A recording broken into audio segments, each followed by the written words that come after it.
everyone, welcome back. I'm Danielle, your resident romantic. And I am Lindsay, the fantasy fan, and we are friends till the bookends. Today we are doing another movie Monday. This one was my pick, so I went ahead and chose Before I Fall by Lauren Oliver. This book came out in 2009. I remember reading it when I was like mid-teenager years. I saw the movie came out. I was like dying to watch it. So I decided to make it our movie Monday pick. Brief synopsis for this. Samantha Kingston has it all. She has popularity, she has the best friends, she has the best grades, she has the best boyfriend, and everything's going great. February 12th, aka Cupid Day, should be any other day, except when it hits 12:39 a.m., she gets in a car crash and dies. Or so you think. Flip to the next chapter, she wakes up February 12th. It is Groundhog Day. She's going through the day over and over again, trying to figure out what's going to get her out of it. Who does she have to save? Does she have to save herself? Someone else? What does she have to change? Etc. A lot of eye-opening things that she comes across and a bunch of teenage drama that you have in here. I think that pretty much sums it up. I gave this book a 4 out of 5. I gave it that because I read it before and I remember that it was so heartfelt and emotional for me. This time I didn't have as strong of an experience with it. But I think that's because the only thing I remember is the ending. And for those who have read it, we're not going to do spoilers. The ending is very heartfelt and emotional. I teared up when I read it the first time. So I think I was maybe a little desensitized to it, but I can't really affect the rating for that, you know? So what did you give it?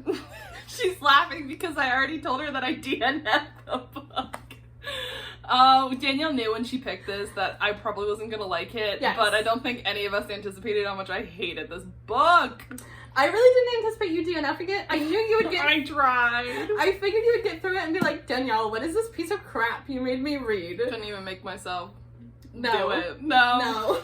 So what is like the main reason that you DNF'd it? It was just so high school. Like, it was so juvenile. This is true.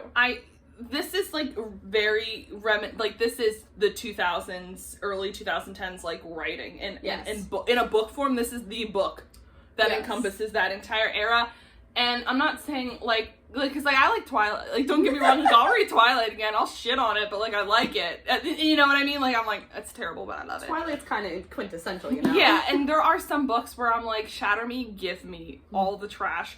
But something about this book, the characters were so cliched and mean. And I didn't get that far in it. I think I got 30-40% and didn't even hit the halfway. But I was just so unenthused. Our main character was also kind of boring. She had no personality, I felt like. And so, I don't know, it was just kind of, I just couldn't do it. I could agree with that. The way that I saw it is that it's kind of a mixture of the movie Groundhog's Day as well as the movie Mean Girls. I did agree that in the beginning, I personally felt it was a little slow reading it this time, and I think it was because of the juvenile thing between all of the teenage girls. And also, we're not in high school anymore, so maybe it would have been more applicable if I made us read it when we were 16. We didn't even know each other when we were 16. I know, right? I just get a random letter from some girl, read this book. Hi, read this book. Be my long-lost pen pal. So I could agree with that. Some of the things that I really loved about it was that I did really love the ending. The ending is not how I would have thought a typical book would end in this scenario.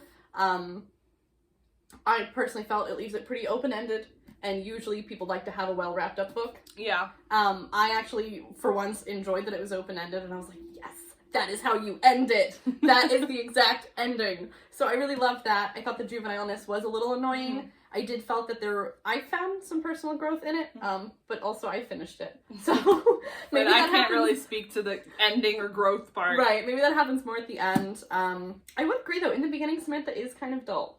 Yeah. Especially in the movie too. I know we're not at the movie part yet, but oh my god. Well, that actress never plays in anything good. I feel bad. I'm like, is she a bad actress? And that's why she gets cast in these C-rated movies. She was also in the Vampire Academy movie. Yes, I remember that. I did watch that. That was also a terrible book to TV. Dude, it wasn't the That's worst. our next one. Just kidding. That wasn't the worst. We could love totally do that. the Vampire Academy, but I think if I went back again, I'd hate it. Alright, before you break my heart anymore. Oh, yes. The last thing I have to say about the book is that Lauren Oliver, I know, has written a lot of, like, other popular titles. For whatever reason, I was like, I don't want to go near her other titles. Like, I completely dissed them. Really? And then I saw this one, and I was like, interesting. So, for some reason, this one stuck out and the others didn't. But yeah, I think we've covered a lot with the book. I think we're safe to move on to the movie. So, Lindsay, for the movie, how did you like it? What did you rate it? Well, since I gave the book a 0 out of 5 stars, the movie was like a 4 out of 10. I don't know. 4 out of 10? Is that a 40%? Okay. We're above. No, we're below average. I don't know. It wasn't like, it was kind of a waste of time.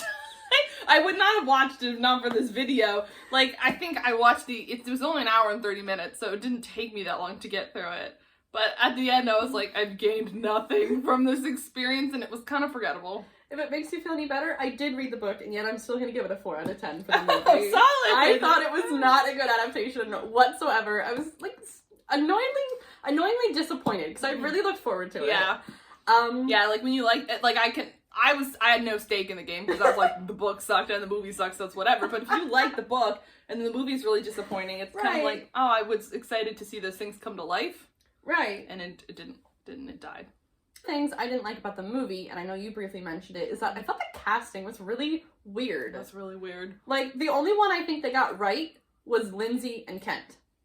Yeah, but Kent also low-key looked like a 40-year-old man, too. It did! And something with the hair, I was like, is that hiding male pattern baldness? Like, just with the way it was, I don't know. I thought, Lindsay was a bitch! And Lindsay I know was, like, she's perfect. supposed to be a bitch, but, like, also, my name's Lindsay, so I was bitter off the get-go. Wait, your name's Lindsay? I thought Lindsay was casted perfectly, because she exuded it in her outfit, in her tone, in her everything. Ken, I thought, was dressed well for his character, because he's kind of supposed to be the, like, cute, nerdy boy. I thought that Samantha was not really cast well, because I didn't get much emotion from the actress. I also thought Anna, and there was another one, shoot, who was it? Anna was not cast well. Yeah, she barely had any time in the movie. Anyway. Right. In the book, there's, like, this whole day where Samantha and Anna get to know each other. That was not shown at all in the movie. No. And then also, like, Anna is one of the people that gets bullied kind of in the book, but it doesn't delve into that in the movie. In the movie, they just made her bullied because she was a lesbian. Yeah. And then, but that was it. Like, they didn't even delve into the queer part of it. No. So I thought really that was weirdly done. Right. Not well. And I mean, so I don't know. I thought she was weird. What did you think about the boyfriend? What was it, Rob? I just, whatever. I don't even think he was cute. I mean, Rob was fine. He wasn't that cute, no. Which was kind of the whole point of his character, was that she was with him because he was cute. Yeah, he was just douchey and weird. No. No. And I did not like the friend, like, I did not understand this friend group dynamic. I'm like, y'all are just mean. I felt like Elodie, Allie, and Samantha could have been friends, because Lindsay's really the ringleader for all of these, like, mean things that happen, as you'll find out in the book and movie. But there was no point for them to all be friends together. They all were too different and to there be was collectively that together. one scene in the movie where the girl, Sam, like, exposes Lindsay for, like, talking about the other girls behind their backs, and they side with Lindsay. And, like, if Danielle told me someone was talking about me behind my back, I'd be like, I hate that hoe. Though I don't ever want to see her face again. But they stuck with the mean girl for, like, I just felt like there was no rhyme or reason to the casting character. Like, and they were such a caricature on, like, teenage girls. It was offensive. I would agree. It was, like, offensive. I was watching that and I was like, this is cringe. I was like, I didn't act like that. I don't know anybody that acted like that.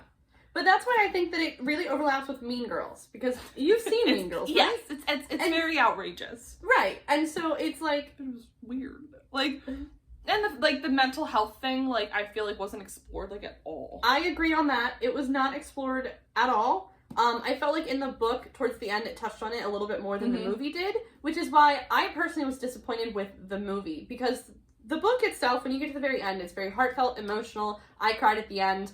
With the movie, I was like, I'm not feeling anything. Like, the movie did not instill any kind of emotion in me. Like, at the ending, I didn't even, like, shed a tear. Yet at the book, I was bawling my eyes out. Which could have been okay, because I know how it's going to end. But at the same time, the movie still should have invoked something in me. Right, I've watched, you're seeing it visually. I've watched happen. Vampire Diaries 5 times, and I still cry during all of the sentimental ones. There you go. So I thought that was really Also, lame. you're like a crier, so I feel like if you didn't... I'm a crier, cry, yeah. And I did shed a tear at the end scene of the movie. Right, and you're not a crier. Not really, so I don't know. Take everything with a grain of salt. Right, this is like kind of opposites day. Yeah. But no, actually, you're right. Like, I'll own up to it. I am a crier. So that's why, to me, I was like, if this movie didn't make me cry, you clearly did something wrong. I also thought that Juliet was casted well, given her look and appearance. Because that's how they described her in the book. I feel like we didn't get any, like, info on her. I don't know about the book. I didn't really get that far into the book. But the book, you get more info. Like, honestly, all of the characters and their growth was not developed well at all through the book. No, and I know we just briefly chatted about this before we filmed, was that we felt that the montage scene of her, like, reliving the same days over and over again was way too fast. Absolutely. There are, I think, 7 days that she relives in here, and I get that you might not have time to put in every single 7 day, but it went through everything way too fast that it didn't even give you a chance to process anything. Right. There were a lot of things in the book that the movie didn't have. Like, there are quite a few teacher scandals that happen in the book, which, okay, aren't overall important to the end of the story, but I felt that they helped to kind of build that connection to the characters. So that was disappointing. There was a random hot teacher in the movie, though. That's one of the scandals, but they don't even touch on it in the movie. Disappointing. I know, right? You're gonna have to read the book to get the scandal. Here's the thing, I'm a teacher, so teacher scandals give me the heebie-jeebies. Like, something, like, it just, like, specifically teacher scandals, like, make me cry. I can't. Then it hits way too close to home. You should be glad that you didn't read it, actually. Yeah, probably. Like, Arya and Ezra in Pretty Little Liars, ugh, I can't. Nope. They suck. That's terrible. That man should be fired.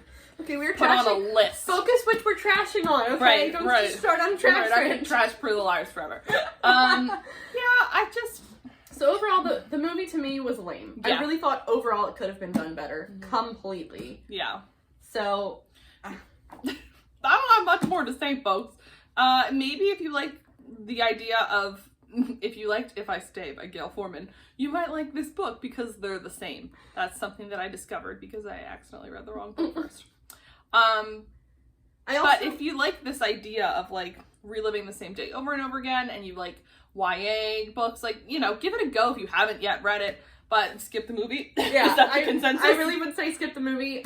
Like you said earlier, give it with a grain of salt. I will say I may have been swayed in how the book affected me this time, because at the same time I was reading this, I was reading an ebook, which was In a Holidays by Christina Lauren, which is also a Groundhog's Day book. Oh, it so is, maybe I was just a little overdone with the Groundhog's Day, which was my fault for reading everything at the same time. Well, however, the consensus on the movie is, yes, it sucks. Don't read it. I don't recommend it. So, thank you for coming along on this journey. Who knows which one we're going to pick next time for a Movie Monday. That is it for this one. We'll catch you next time. Bye.